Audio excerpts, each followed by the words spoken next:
টেলিপ্রাতে হঠাৎ সামনে আসে দুই নায়িকার মধ্যে মনোমালিন্যের কথা। আলোচনাতে জায়গা করে জি বাংলার জনপ্রিয় ধারাবাহিক জোয়ার ভাটা।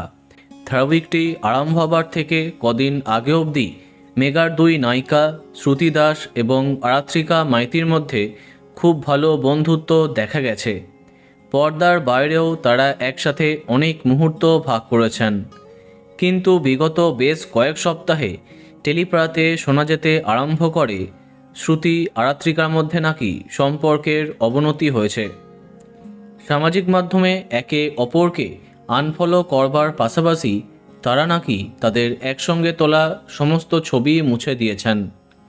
এদিকে এই মনোমালিন্য হবার বিষয়টা একেবারেই উড়িয়ে দিয়েছেন নায়িকা।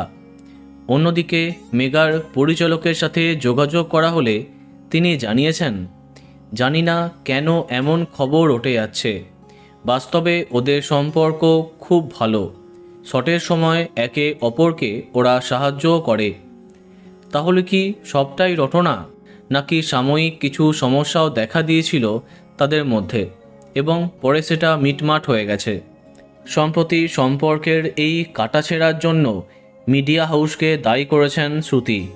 সম্প্রতি এক জনপ্রিয় সংবাদ মাধ্যমে এমন ক্যাপশন দিয়ে খবর পরিবেশন করা হলে অভিনেত্রী শ্রুতি দাস কমেন্টে জানিয়েছেন, আপনারাই সম্পর্ক নষ্ট করে দেন।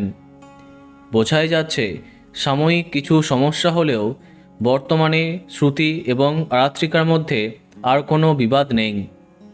তো বন্ধুরা, এ বিষয়ে তোমার কি মন্তব্য কমেন্টে জানাতে পারো। আর এই রকমই আরও অনেক ভিডিও পেতে সাবস্ক্রাইব কারেন্ট বস। ধন্যবাদ।